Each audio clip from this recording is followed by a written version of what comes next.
Welcome, everyone, to Art Talk. I'm Jen McHugh. Laura Womack will be back with us next month. Tonight, Joshua Lessard, the Director of Exhibitions at the Michener Art Museum, joins us to discuss the international influence of Noémi and Antonin Raymond. The Raymonds' international careers extended from the 1910s all the way to the 70s and included architecture, furniture, design, lighting, and textile designs, ceramics, flatware, and ironwork. Working between their Japan and New York offices, the Raymonds established one of the most avant-garde design studios in the world. In Japan, Antonin would eventually become known as the father of modern architecture. Their legacy is continued at the Raymond Farm Center for Living Arts and Design.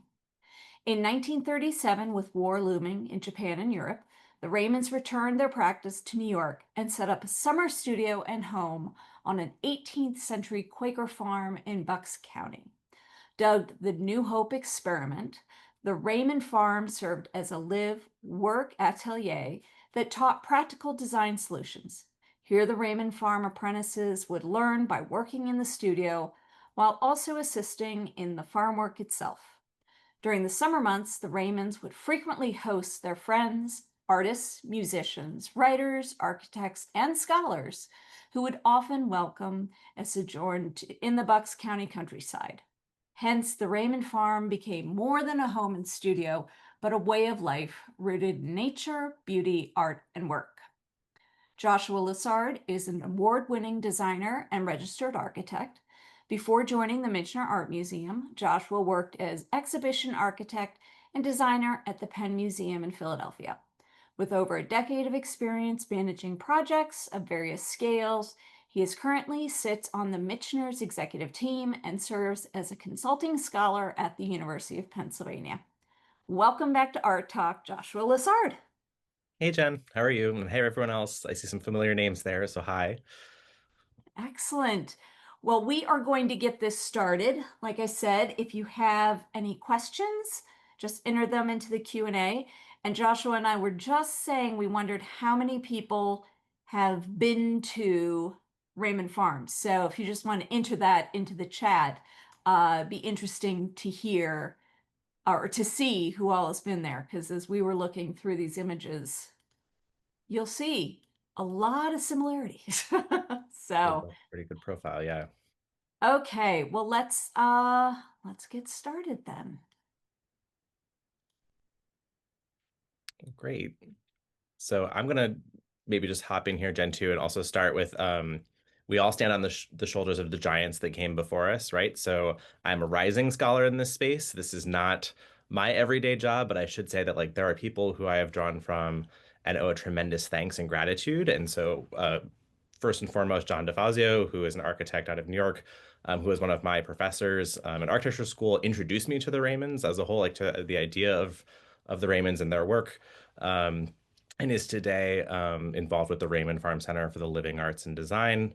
But also, I should say that Bill Whitaker is an amazing scholar from Penn who literally wrote the book on the Raymonds as well. So Crafting Modernism is one of his sort of books. And so I relied on that tremendously and his guidance as well over the years. And I also owe a great thank you to the entire Raymond family today. And the Raymonds had many children and grandchildren and so on and so forth. And so the family is still around. They still are heavily involved in the Raymond Farm Center. And in particular, Charlotte, I owe tremendous thanks to her. So what you see here in front of you on this first slide is the Raymonds through the years. And so we have Antonin Raymond, who was born Antonin Raymond in Bohemia in 1888. He is a rather dapper and tall fella there. And we also have Noémi Pernessin, or Pernessin, on the right. And so they met in a wonderful, she was born in France in Caen, and later in life, we'll talk a little bit about how they meet. They are both European in origin. Antonin moves in 1910 to Trieste and then comes to the US after that. In 1914, Noémi is already in the States in 1910. She has a New York-based graphic design studio. And on a return trip, So both of them end up in Europe again, just on a tour. Noémi is visiting with her family. Anton is doing sort of this like arts tour and has these grand plans. But then there's this sort of famous event in 1940 that happens, which is the assassination of Archduke Franz Ferdinand, which kicks off World War I. And so all of their plans are foiled, and they end up on one of the boats back to the U.S., and that's where they meet, which is the sort of like darling, meet cute movie story, right? Is that the Raymonds, Anton and Noémi meet on this boat in August, and they meet in August, and by December they are married. So sparks are flying. They're having a really great time. But at that point, they're also living in New York. Um, they then pick up and move to Chicago. And Jen, if you wouldn't mind going to the next slide. For those of you who are familiar, this is the Imperial Hotel in Tokyo, which is one of Frank Lloyd Wright's major commissions in Japan. And what ends up happening is that in 1916, Frank Lloyd Wright gets the commission for the Imperial Hotel. And in May of 1916, the Raymonds, now newly married, move to Chicago and actually live and work in the sort of early Taliesin model with Frank Lloyd Wright. So they're working on kind of the design of this space. Now, of course, I mentioned in 1914, the assassination of Franz Ferdinand kicks off sort of the conflicts around World War I. And so by 1917, Antonin joins the armed forces on the American side, and then ends up in World War I, conflict and battle zones, and doing a lot of work there, but is there from 1917 to 1919. And then by the end of 1919, they're back in the US, and then actually they both move to Japan, or go to Japan with Frank Lloyd Wright, to begin the construction of this project. Now, if you look in so if you're familiar with it, this is this building. It's a very symmetrical. It looks very much like, Jen was sort of talking with me about this before the beginning of the presentation. It's hard to tell whose hand did what in a lot of this work. Antonin is working as the project architect and is helping with the construction of the project. Noémi is also working for Frank Lloyd Wright's office and is doing some of the textile and furniture design, and also some of the stained glass design. And so we can kind of see their influences in those spaces. But famously, in 1921, Frank Lloyd Wright catches wind that Antonin is also picking up side projects and does not appreciate that. And while they have a conversation to try to rectify it, Frank Lloyd Wright ultimately decides this isn't going to work for me. He writes a very interesting letter where he sort of says, like, I would be remiss if I actually paid you the rest of what you're due. You didn't complete the project. I'm so disappointed. And if this were a military, we'd drag you out back and shoot you against a wall. He feels like it's a great sort of a blasphemous act or a treasonous act that Antonin has committed by doing this. And so ultimately lets go of him. And so Antonin and Noémi kick off their own firm at that point. 1921, they start doing their own projects in Tokyo. But then also very famously, they're picking up small work and doing those kinds of things. But in September of 1923, the Great Kanto quake hits Tokyo. And what you see in the lower right image on this slide is sort of a photograph from the after effect, where the building on the left of that image is the Imperial Hotel. And so as one of the buildings that survives the Great Kanto quake, it kicks off this desire in Tokyo for modernist buildings, or sort of like the Western style of architecture. And while Frank Lloyd Wright's office has a presence still in Tokyo, they are not physically there often, and Frank Lloyd Wright himself is not there. And the Raymonds pick up a lot of this extra work, this sort of new projects. And Jen, sorry, go ahead. Did it survive the earthquake because of the design, or was it fluke, or I think it's a little of all of the above. My understanding of it is that it was such a heavy building on a giant mat slab foundation. So because it's a masonry building, which was not entirely unique, but it was maybe one of the largest masonry buildings in the space, it had a very thick foundation, which kind of protected it from that, the peak ground acceleration, the seismic event that was the earthquake itself. And then the masonry is also very resistive to fire damage. So it's one of those things where, while a lot of the timber architecture around, the famous Japanese minka, right? If we think about traditional Japanese architecture, and the houses there are mostly timber designed and are very susceptible to fire. And so the Great Kanto quake, the hotel survives because of its mass and then also because it's fire resistance. Okay.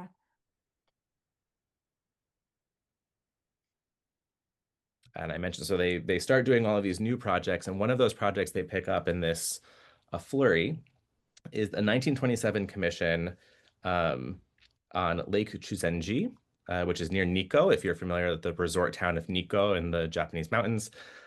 Sort of like here, where you have these sort of famous, when the city gets really hot and humid, people used to go to the Jersey Shore, right? If you're in from Philadelphia base or things like that, you kind of escape the city to go where the breezes are, or you go to the Poconos to get where it's cooler.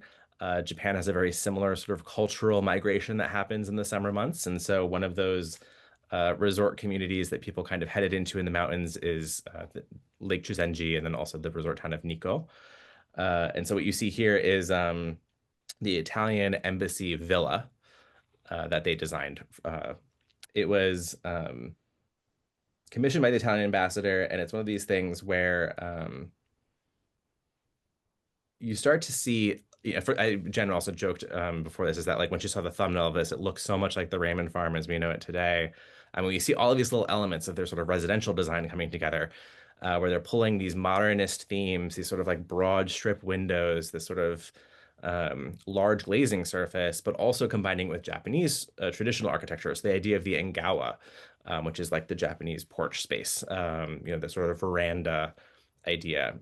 But you also see a lot of working very closely with the daiku, which are the master carpenters.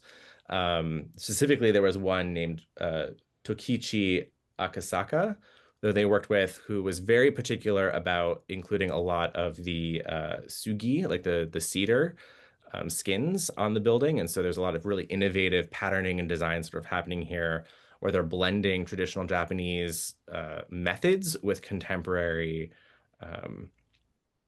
construction techniques and layouts and things like that. This building had a living room, which is a very weird kind of space. And when you look at some of those interior views, um, you see traditional Western furniture plopped into these, but could be traditional Japanese spaces. And so you see in that lower left image, this incredible vista over the lake.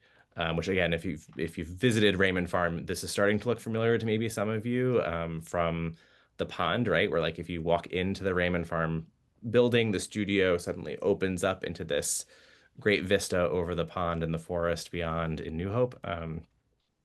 So we're seeing these trends kind of build, these sort of themes beginning to emerge.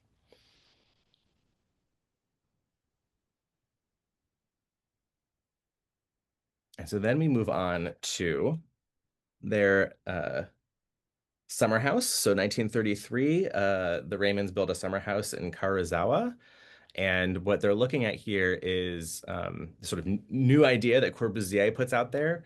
Corbusier creates these sort of butterfly roof designs, specifically for the Erasmus house in Chile, but that is an unrealized design. So it's a design element that is published, but is not actually constructed. The Raymonds see it in an architectural publication, really love the idea. And so what they do is they start to adapt that modernist thinking into the traditional Japanese, the sort of regional style near Karuizawa. And so what you see here are the sort of like the wooden clapboards, for example, and the roof thatching. And so the idea, like, this might feel almost like a modernist building, except for the fact that all the textures are wrong. And that's the way I've heard people describe it. But for me, this is like a real delight where you see this blend, and that's this very unique form of modernism that the Raymonds become very well known for, as well through their designs, is this idea of integrating sort of regional materials and motifs into the modernist lens. So is water a common theme with them? I certainly think that they used it when they had it. And not every building that they designed, and some of the much larger complexes that they do, the Reader's Digest building in Tokyo, for example, doesn't have a ton of water on the site. But I think that, and especially when they're using a lot of like reinforced concrete buildings and things like that, they kind of take on these different shapes. But I think when they're looking at residential scale things, water is a heavy feature, and part of that might also just be location, that like they are being commissioned to do houses near lakes, and so of course that's very convenient to integrate it. But I think that you do see it in a lot of their urban spaces in Tokyo and other urban centers. They do integrate water elements for sure.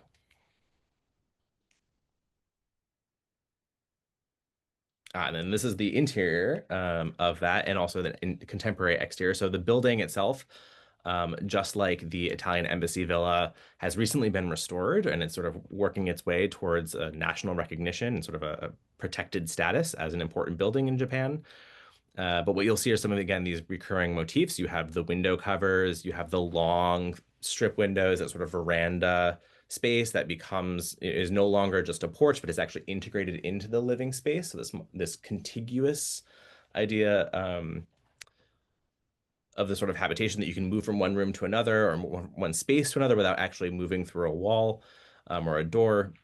And then you also start to see some of these other elements that if you've been to Raymond Farm are familiar, where this lower left image is this sort of perch, right? Where you have this idea that you're looking down into the living space from above. And that is something that when you visit the Raymond Farm today, you will see is that there's this sort of upstairs. When you move your way up the stairs, there are these sort of look over points. And one of the bedrooms in particular has these Fusuma panels and shoji screens that you can move both to change the scale of the space and the sort of different uses of the space, but also to be able to look down into the room. So you can modulate your privacy, but you also get to use some of that borrowed light from the sky well and all of these extra windows.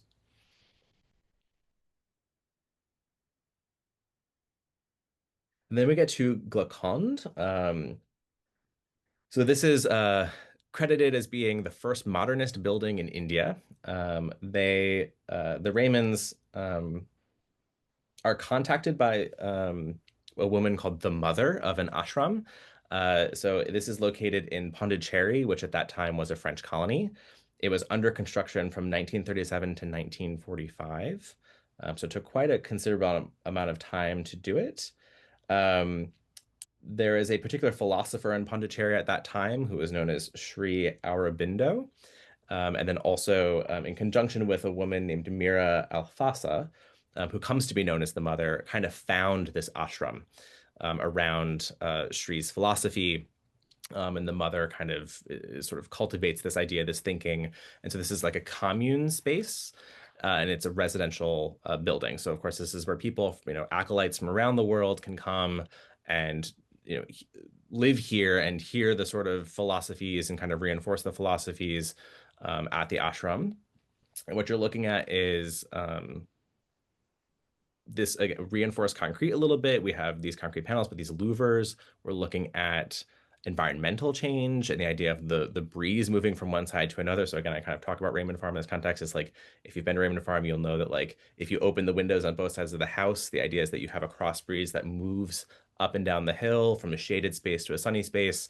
And that's kind of what they're taking advantage of here is this passive systems thinking, sustainable thinking, and then also being able to modulate your privacy as well. So, all of these concrete louvers are movable. So you as the individual inside are controlling them, which is very famously not a particularly modernist way of thinking, or the way that we think about them traditionally, right? Is that there's these famous stories of Le Corbusier creating the unité d'habitation, so these sort of like large communal apartment buildings, right? And then at one point after they're constructed, he looks up at them and there's all these people who have put their laundry out or their plants, or they've painted the inside of their balcony red. And he kind of panics and says, like, what's happening? And, this they've ruined my building. A beautiful design. And I think on the other hand, the Raymonds are leaning into this, right? Where they've given people a space for individual modulation of the building, the control of their own living environment, but it still feels very harmonious. And it's quite, in my opinion, a very, very beautiful resolution to this design challenge of working in a very hot and humid climate as well.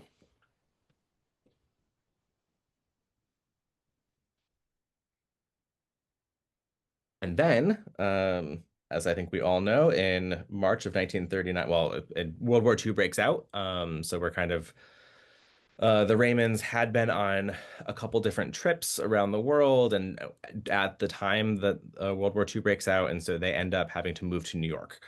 So they're in New York for a very short period of time. They're trying to find a place to live, and they buy a 150-acre property in New Hope, kind of drawn in by the artist colony flavor, the sort of Bucks County pastoralism. I think it speaks to them in a certain way. And so they buy this Dutch colonial farmhouse. And what you'll see then is then they make it their own, right? And so they bring all of these life lessons that they have about design and modernism and Japanese thinking into the Bucks County space. And so they renovate the house. They introduce a two-story open light well. They open up the whole first floor, basically. So except for the kitchen, there's a large studio and living space, which they then ultimately turn into a studio. And then all of the back of the house, which you see here on the right, is then opened up to include all of these modulated windows. So you can really, again, the idea from Gluckond and from like the Engawa in Japan is that you can modulate your space, you can control your environment, and you can capture those existing prevailing winds and breezes through the space. Great. Joshua, what is this on the lower left? On Is the this lower, this is the studio. So this is the same okay? view, upper and lower of that. Mhm. So both of the left images are the same angle of view. And at one point in time, that first floor is functioning as a studio. Mhm. And that's mostly during the war years, as my understanding, and then maybe even a little bit later. And then, of course, it picks up to being more of a residence. The idea is that they were also leaning in on Frank Lloyd Wright's Taliesin model, the idea that like people from around the world would come and visit you and kind of work with you on your projects, and then go further afield again and kind of either take your thinking with them or continue to work with you on projects around the globe. Famously, there's a bunch of sort of people who've worked out of this studio, but even some of the people who have visited include like Alvar Aalto. And, I think, they had correspondence with Neutra and they were corresponding with Le Corbusier during the time that they're here. So there's kind of these like very large architecture and design thinkers kind of moving through this zone. And this top one is set up more like it is today. Today. Yes, yeah, that's definitely the view that you get today. Although I should note that like that's when you visit it on a tour. If you do go to the workshops or any of the presentations and things, it looks a lot more like the lower the lower image, which is I think the benefit, right? Is that this is a very, it's maybe the first or an early idea of the 20th century multifunction space that is maybe borrowed from Japanese culture as a whole, that like you will clear out all of your furniture and move in new furniture. And in that way, the whole space becomes this very flexible domain for all of these different activities to happen. Okay. Mhm. And I also wanted to highlight some of Noémi's work as well, because I think that like she oftentimes um, gets overlooked, and part of it is the sort of like patriarchal society, misogyny that existed in the historic past, that Antonin gets a lot of the credit for the things that they were doing together. And I do want to note that like when they opened the firm, it was together. When they published their books, they were both co-listed as authors. So I think that they saw their practice as very collaborative, as very much a pair or a duo. But these are some of Noémi's individual works, which is also some of her textile designs, which are some of my favorite parts of what she's done. Um, I do want to note that like they are in the permanent collections of the Museum of Modern Art, the Metropolitan Museum of Art. They're also picked up by Knoll in her own time as a contemporary manufacturer. And so on the upper right here, you see a Knoll catalog cover from the 50s, and right behind the last L, or both of the L's there, you see one of Noémi's designs, which is called Chinese coins. Um, and so that's kind of this fun element, but it was so popular that Knoll actually put it on the cover of their catalog, right? And so this is a well-known, established sort of a designer in her own right. And then we also see here two different patterns on the lower panels, inspired a little bit by Japanese mon, so like the family crests or the sort of discs that we might be familiar with. And so she's kind of picking up on those motifs, but doing something a little bit more floral or something a little bit more geometric. A lot of positive, negative reversal, which is very kind of nice. Um, Moving kind of throughout. And then there's also, I think, another slide after this one with a little bit of Noémi's furniture work and maybe one of her sketches as well.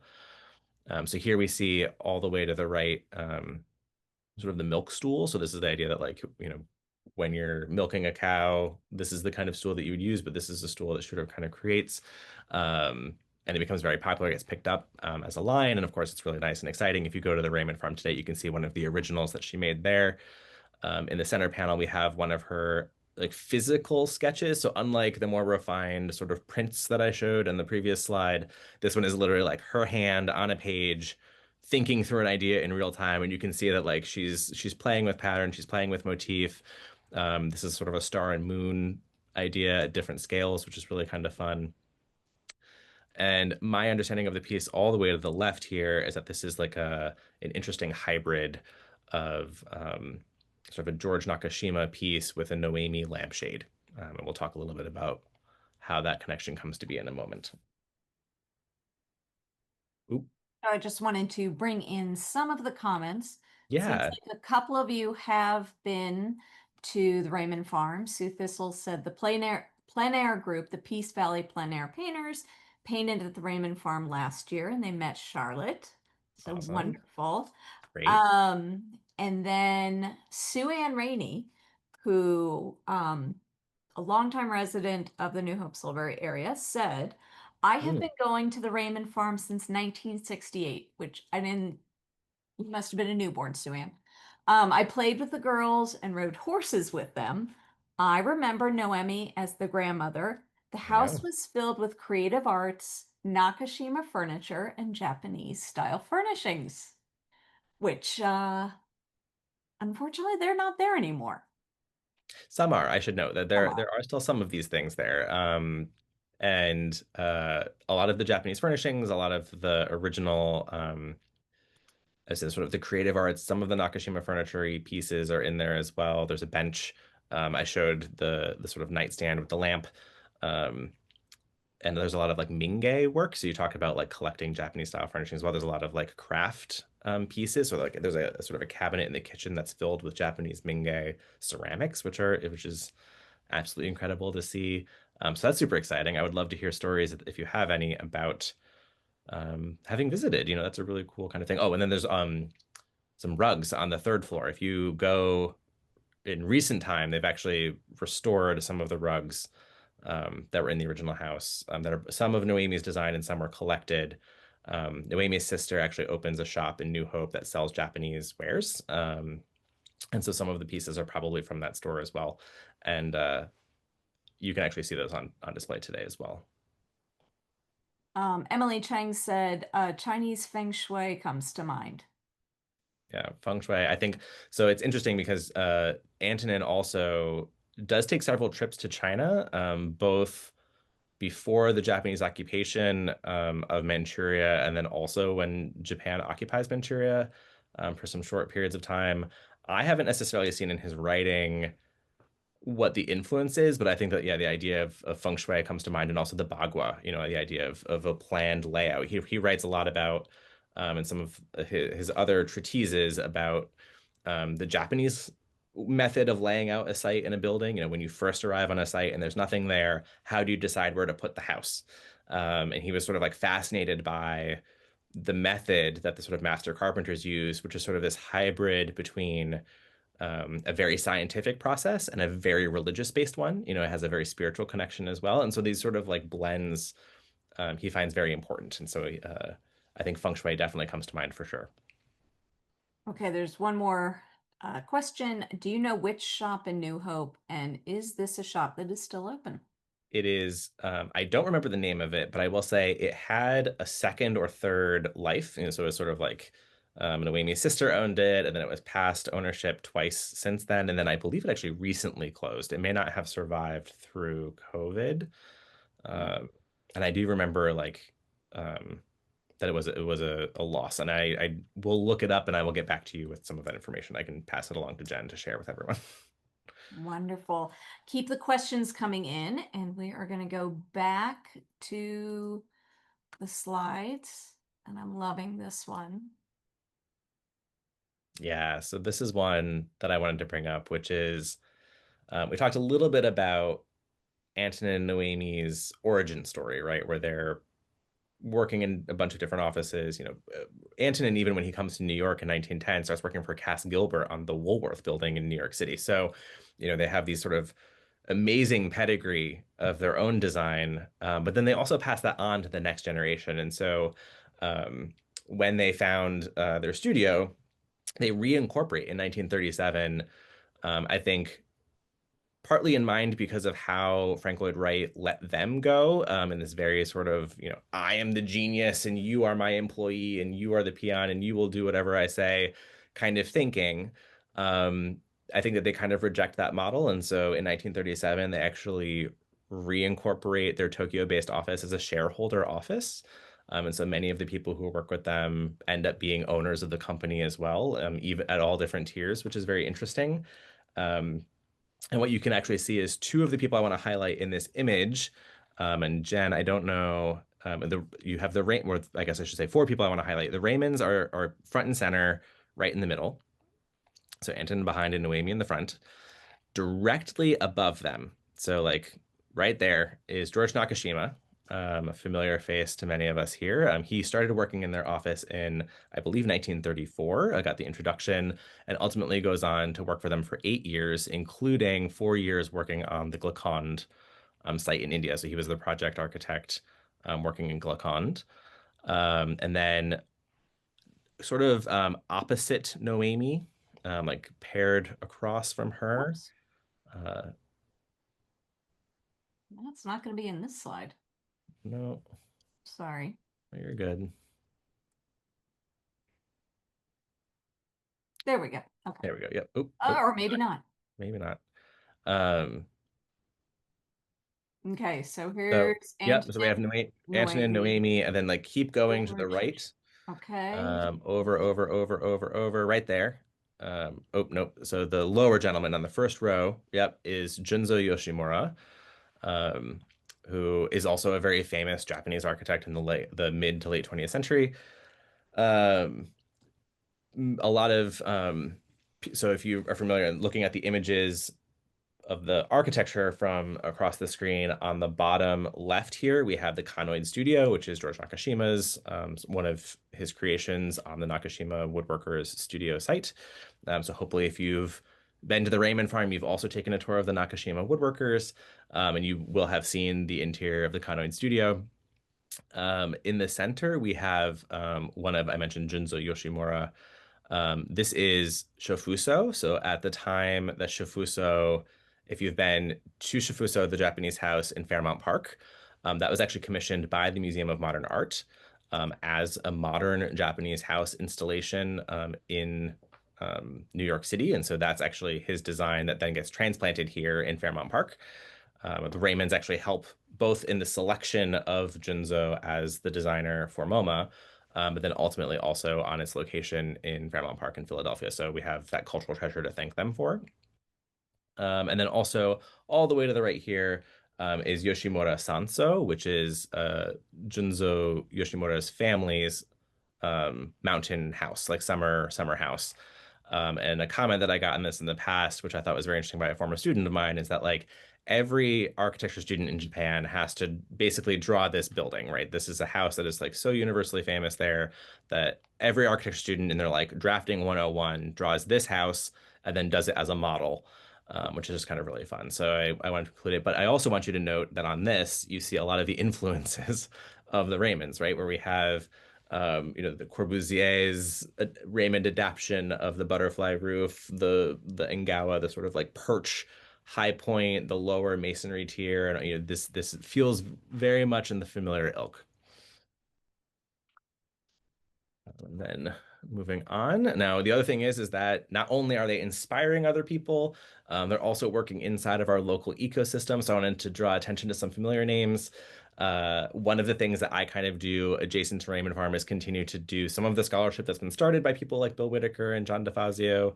And so like this was a recent, Jen and I led a studio excursions from the Michener Art Museum trip to the Eschrick Studios. And of course, when at the Eschrick Museum, they were like, oh, the Raymonds, we have some correspondence from them about some of Wharton's work.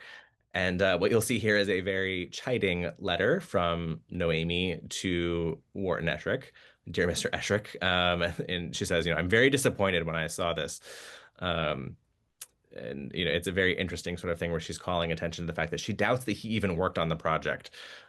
Given his reputation, she expected much more. So It's kind of this fun thing, but they are working within this ecosystem. And I also want to note on the right side here that they're using the sort of stamp of the Raymond Farm at New Hope at that point. So this is an established studio space. It's not just like their residence.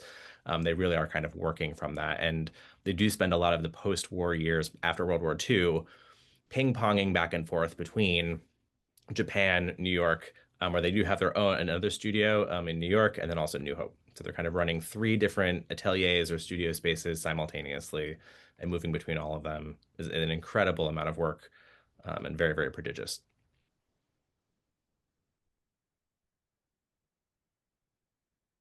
And then a little bit else is if for those of you who haven't been to the Raymond Farm Center for the Living Arts and Design, I wanted to show you what it looks like today. So it's still there. It's still in New Hope.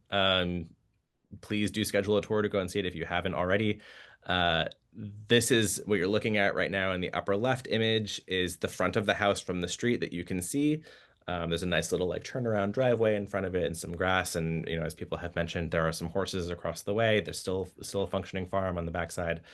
There is a barn on the right side of the house as well, a very large barn that has a lot of things inside of it, but they still have chickens on the property and guinea hens, which if you do go, you will very likely encounter. They tend to be out and about. But that's kind of what the house looks like. And what you'll notice is on the front in particular, I want to call attention to the sort of Genkan addition that they've added, which if you're familiar with traditional Japanese architecture, the Genkan is the space where you walk in and you take off your shoes, right? And that's sort of this additional space. Um, it's almost like a mud room in that kind of way, but there is a step up into the house. If you visit, that is the place where you will be leaving your shoes, but it is a very interesting sort of addition that they bring with them as you go in. Now, if you look at the lower image, just below that one on the left side, this is what happens when you walk into the studio space. So the door is right behind that staircase right there. You walk in and it's this tight constriction as you walk into the house, and then this huge reveal of the pond beyond. Like there's a hill down beyond and there's a pond. There's also a covered bridge in the distance, which you can't quite see in the spring and summer, but in the winter months, when all the leaves are down, it is very visible and quite beautiful as well. So this idea of the changing seasons, you know, the idea of the vista changing through time is quite present in the space. And of course, you have then again the great veranda that is this multifunctional room as well. And then as you move around, so on the lower right image is the kitchen space, which has a very functional utility component. This is also where the milk stool is located today, if you're kind of looking for it on a tour. But it also is a space where there's a porch beyond. So they're kind of integrating these multi-tiered, multi-level experiences into the house.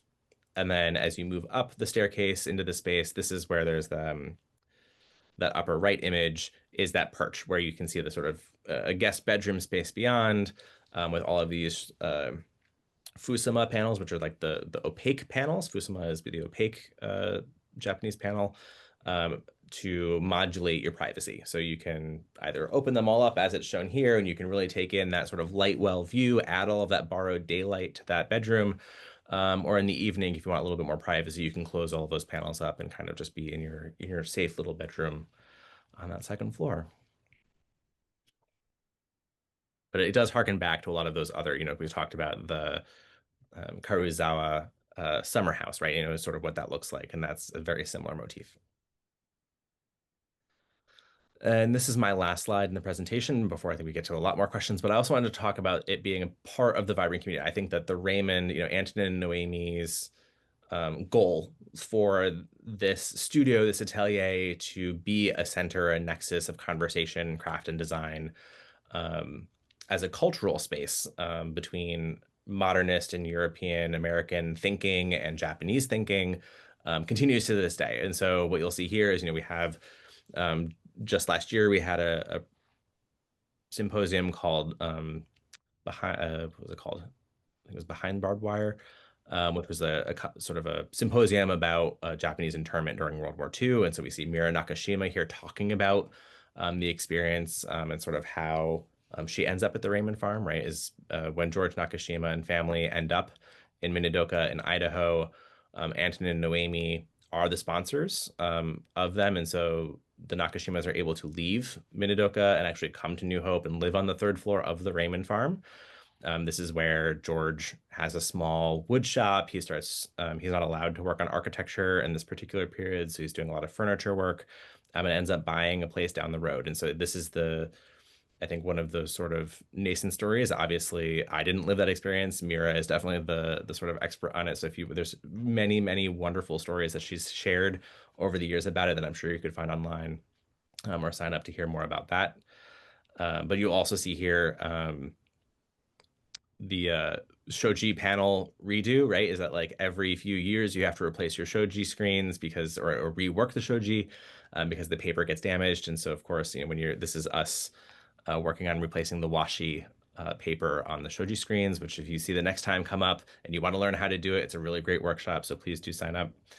And then, of course, on the lower left, we have a lot of drawing studios and sort of those experiences. We mentioned and plein air, people going out and checking it out. So I would encourage you to also come and do that.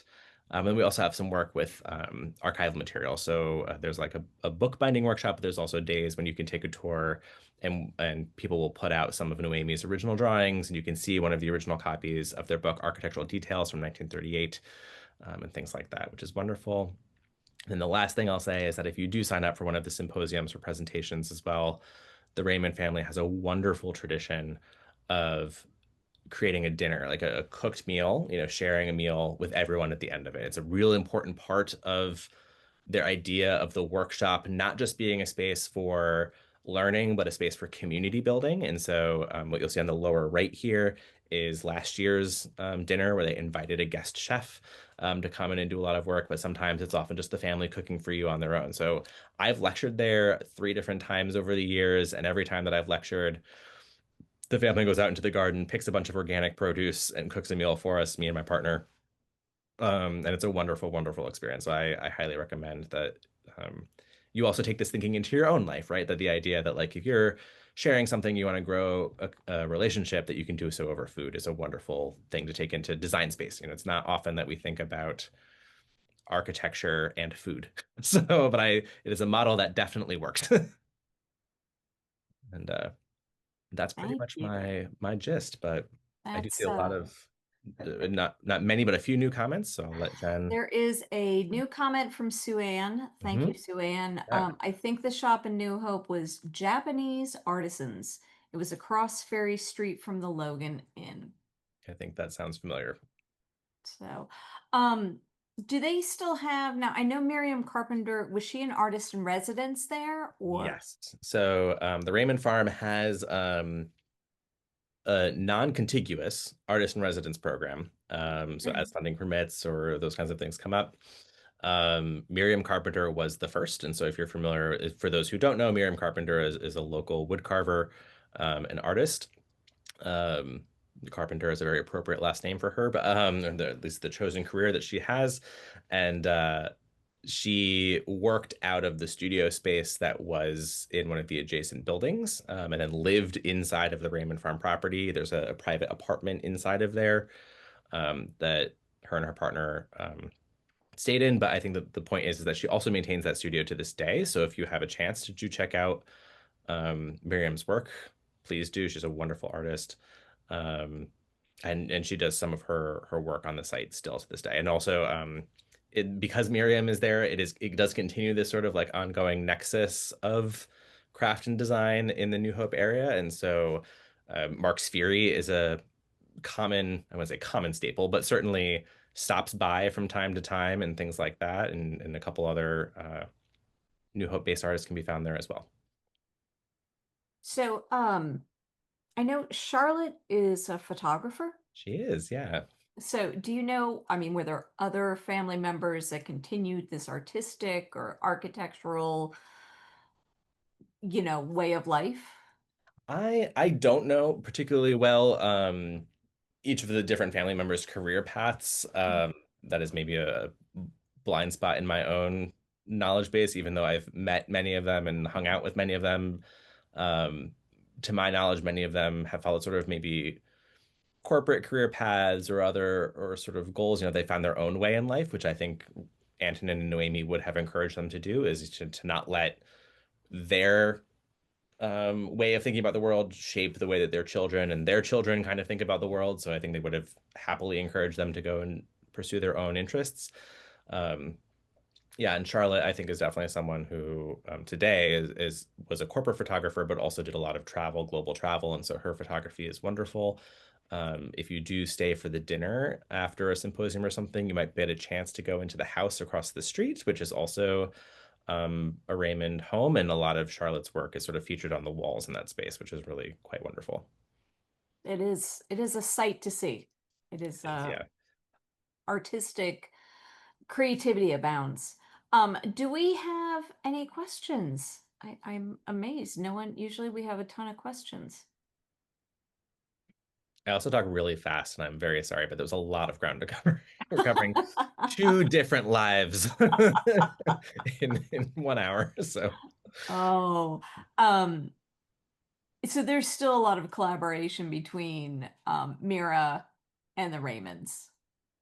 I mean, I don't know about a collaboration. There's certainly an Okay. ongoing relationship, right? They are close neighbors in a lot of different ways, and I think that Mira does participate in a lot of the events simply out of the shared history. I think Uh-huh. the families are still close, and so there's certainly that component.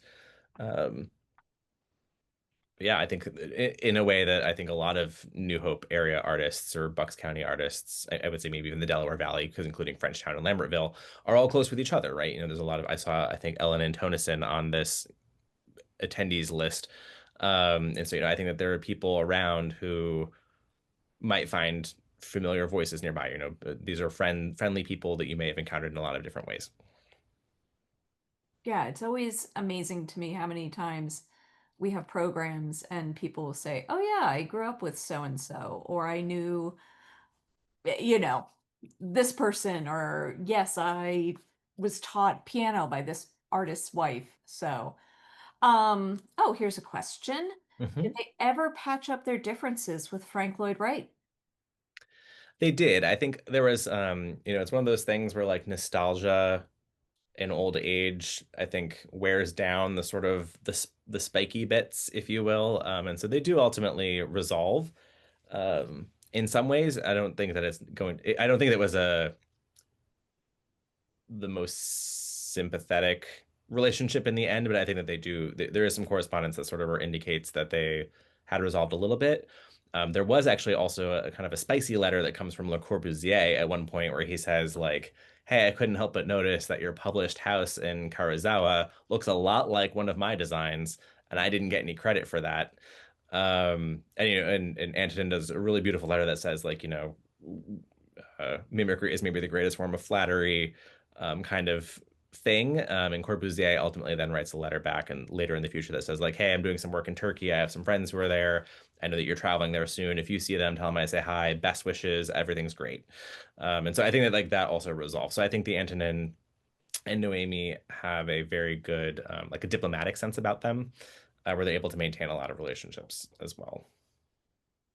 So here's a good question from Paul. Are there any other Raymond projects to see in the area? Oh, in the area, that is an interesting one. I'm not entirely sure. About in the area. I know that there was maybe a house in New Jersey that we were looking at if it still was around, and I had not followed up on that particular project. There aren't many local, is what I'll say. A lot of them are um, either in New York or Long Island, Connecticut, if you're looking for like in the US, but even then, a lot of the projects from the New York office are abroad. And so I think a lot of the work is really in Japan, in India, in the Philippines, Indonesia, um, kind of moving beyond. Okay. Well, thank you so very much, Joshua. This was fascinating. I always enjoy when we go on our little excursions. It's always very fun, yeah, right? We always find some little interesting connection with these.